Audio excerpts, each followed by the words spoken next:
En el año 2003, a pocos días de asumir y ante la amenaza pública de dolarizar la economía formulada por el presidente de la Suprema Corte de Justicia de aquel entonces, el presidente Néstor Kirchner se dirigió al país por cadena nacional, anunciando que enviaría a la Cámara de Diputados el pedido de juicio político de los integrantes de aquella Corte, que formaban la popularmente conocida mayoría automática. No queremos nada fuera de la ley. Es la puesta en marcha de los mecanismos que permitan cuidar a la Corte Suprema de Justicia como institución de la nación, de alguno o algunos de sus miembros, la triste célebre mayoría automática. A partir de esa decisión y autolimitándose en sus propias facultades para proponer a los candidatos, Néstor Kirchner construyó una Corte Suprema de Justicia que fue catalogada por propios y ajenos como una corte ejemplar.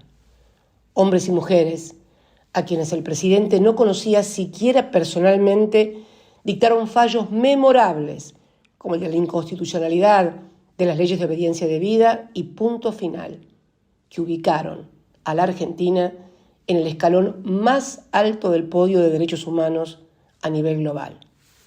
Sin embargo, a fines del año 2015, muy poco quedaba de aquella corte ejemplar. La muerte de algunos de sus miembros más connotados, la renuncia de otro jurista de prestigio internacional al haber cumplido los 75 años que marca como límite la Constitución y la negativa de la oposición a votar a los candidatos propuestos para ocupar las vacantes, dejaron al alto tribunal con apenas 3 miembros.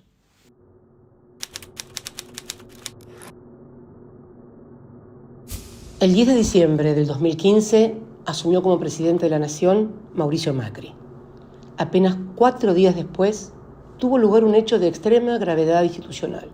En abierta y flagrante violación de la Constitución Nacional, Macri firmó un decreto designando en comisión a Horacio Rosati y Carlos Rosengrad como miembros de la Corte Suprema, quienes a su vez aceptaron ser designados de esa forma, violentando la misma Constitución que ellos debían respetar y hacer respetar a todos los ciudadanos. Este episodio constituyó, sin lugar a dudas, un punto de inflexión en la historia del Poder Judicial argentino y la antesala del proceso de persecución política, judicial y mediática que se desató en toda la región, con ejes muy claros en Brasil, Argentina y Ecuador. De ello da cuenta el emblemático testimonio fotográfico del entonces presidente de la Corte, Ricardo Lorenzetti, junto a Bonadío, el juez sicario, y a Sergio Moro, el juez que encarceló durante casi 2 años al expresidente Luis Ignacio Lula da Silva, abortando su candidatura presidencial y permitiendo la llegada de la extrema derecha al gobierno del Brasil. Paralelamente, en los tribunales de Comodoro Pi se inventaba un nuevo método de privación de la libertad que se conoció como la doctrina Irurzun. La misma consideraba que los funcionarios del gobierno peronista, finalizado el 10 de diciembre de 2015, conservaban un poder residual y por lo tanto debían ser privados de su libertad para no obstruir las investigaciones que se hicieran sobre cada uno de ellos. Así, se encarceló a mansalva a dirigentes políticos, sindicales y hasta empresarios de medios no afines con el gobierno de Mauricio Macri. Esa nueva corte no solo convalidó la persecución que aún continúa, sino que además se transformó en un lugar de permanentes intrigas palaciegas y disputas de poder por la presidencia del cuerpo y los recursos del Poder Judicial. Esa lucha culminó el 22 de septiembre del 2021 en un verdadero y auténtico escándalo. Una corte fracturada eligió a Rosati y a Rosengrad como presidente y vice. La decisión se tomó con la ausencia de los otros 2 miembros y Rosati tuvo que autovotarse para poder ser presidente. Igual que en la época de la mayoría automática con Nazareno, el mismo que había amenazado al presidente Néstor Kirchner con la dolarización. Así, en una Argentina circular, se retornaba a las épocas de desprestigio y decadencia del máximo tribunal argentino.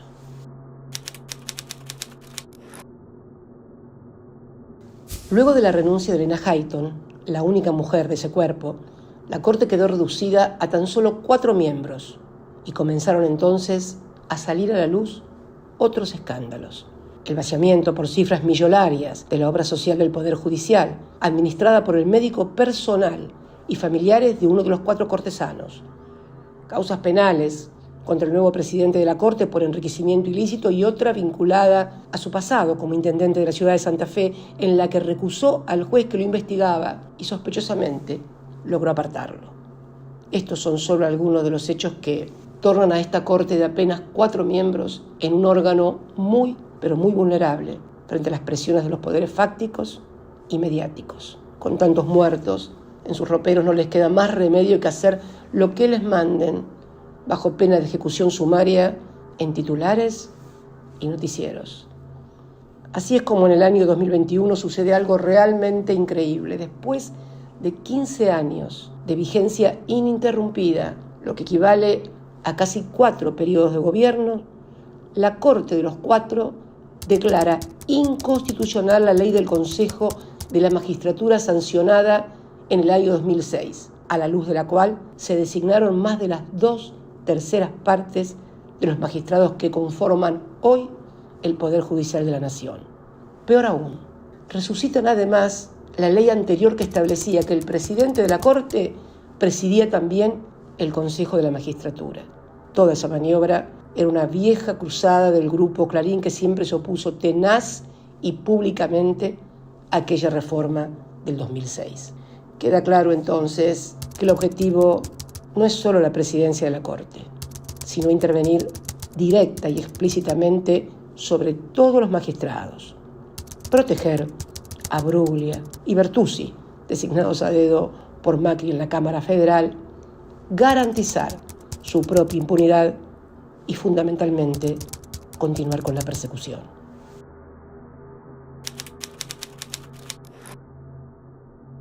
En esa dirección es como los medios de comunicación hegemónicos comenzaron a anticipar, cual modernos Nostradamus, cómo iba a fallar la Corte de los 4 en la causa fraguada y conocida mediáticamente como vialidad u obra pública.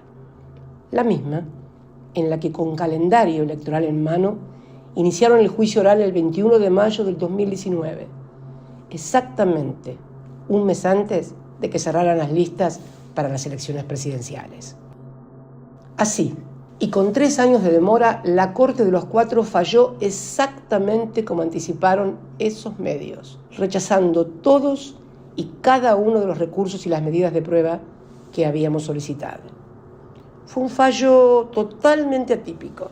A la falta de argumentación jurídica y al lenguaje ofensivo utilizado, llegando a citar como antecedente el del genocida Jorge Rafael Videla, se le sumó el prejuzgamiento explícito y descarado de los 4 cortesanos como un aval anticipado para la condena, que, tal como dije el 1 de diciembre del 2019 ante el Tribunal Oral, ya la tienen escrita y creo, a esta altura, hasta firmada. Un periodista de investigación dio precisiones sobre el fallo. La apariencia jurídica provino de penalistas colaboradores de Juan Carlos Maqueda y las frases mordaces y despectivas se originaron en la presidencia del tribunal con aportes de pluma del periodista Silvio Robles, mano derecha de Rosati, para todo tipo de funciones, quien además, ante algún interlocutor, llegó a afirmar que la doctrina Irurzun en realidad fue escrita de puño y letra por el entonces presidente de la Corte, Ricardo Lorenzetti, y no por el tan mentado camarista.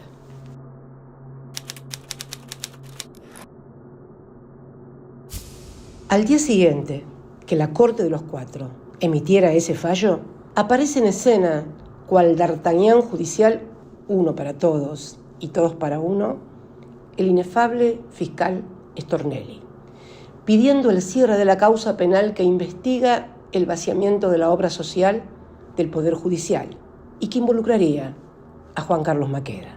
Sí, Stornelli, el mismo que, pese a estar procesado hace más de 2 años por distintos delitos, entre ellos perseguir al ex marido de su actual pareja para intentar plantarle droga, aún continúa siendo fiscal.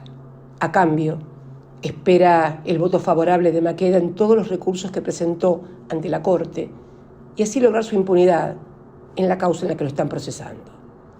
Lo que se dice un verdadero plan canje. Ya se sabe, en Comodoro Pi una mano lava la otra y las dos juntas lavan la cara.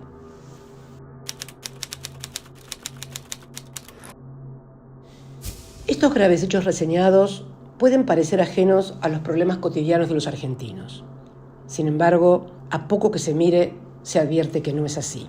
Se trata de la misma Corte, de los cuatro, y el mismo Poder Judicial que le hicieron ganar multimillonarias sumas en dólares a grandes empresas de telecomunicaciones, al permitirle aumentar escandalosamente los precios de la telefonía celular y de Internet, suspendiendo la vigencia del decreto 690 que declaraba servicio público a tales actividades. Como dijo recientemente el cortesano Rosenkrantz, que fue abogado del Grupo Clarín, decir que donde existe una necesidad, existe un derecho, es una afirmación de fe populista y, por lo tanto, condenable. Salvo, claro, que, como está demostrado, la necesidad sea la de sus patrones. Es también el mismo Poder Judicial que permitió, a través de distintas medidas cautelares, que se evaporaran de las reservas del Banco Central más de 2.000 millones de dólares, complicando aún más las finanzas del país luego del criminal endeudamiento tomado por Mauricio Macri, que alcanzó extremos inimaginables con el increíble préstamo de 45.000 millones de dólares del Fondo Monetario Internacional. Endeudamiento criminal que ningún fiscal ni juez ha decidido investigar aún. Y por si algo faltaba como prueba, el pasado viernes, Bruglia y Bertuzzi, los puestos a dedo por Macri en la Cámara Federal y ahora custodiados por Rosati en el Consejo de la Magistratura, confirman una vez más su rol de guardianes de la impunidad macrista. Junto a Llorens, el visitador de Olivos y La Rosada salvan a Macri en la causa de espionaje a los familiares de las víctimas del Ara San Juan, la tragedia más grande de la Armada Argentina en tiempos de paz. La existencia abrumadora de pruebas sobre el espionaje, videos, fotos, grabaciones, testimonio, torna al fallo no solo en algo verdaderamente escandaloso, sino que además marca un peligrosísimo antecedente. Como no pueden ignorar las evidencias probatorias del delito, terminan avalando tareas de inteligencia sobre familiares de las víctimas, violando así no solo la Ley de Seguridad Interior, sino todas y cada una de las garantías construidas en derechos humanos después de la dictadura. De esta manera, el Poder Judicial, devenido en partido político protector del macrismo y perseguidor de los dirigentes de las distintas fuerzas que se le oponen, coloca a los ciudadanos y ciudadanas en situación de libertad condicional. Los argentinos y las argentinas deben saber que será muy difícil mejorar las condiciones de vida de todos y todas con esta Corte y con este modo de funcionamiento del Poder Judicial, en donde las condiciones de igualdad ante la ley son letra muerta de la Constitución. Nada puede funcionar en un país si carece de un Poder Judicial que tenga legitimidad. Legitimidad que solo se logra a partir de la credibilidad y el respeto que sobre sus decisiones tenga el conjunto de la ciudadanía. Pienso y creo sinceramente que todos los partidos políticos de la República Argentina, de izquierda a derecha y pasando por el centro, tienen un imperativo categórico y republicano, el de construir, como hizo Néstor Kirchner en el 2003, con apenas el 22% de los votos y en el marco de una crisis institucional sin precedentes en la historia contemporánea, una Corte de la que todos y todas podamos volver a sentir orgullo.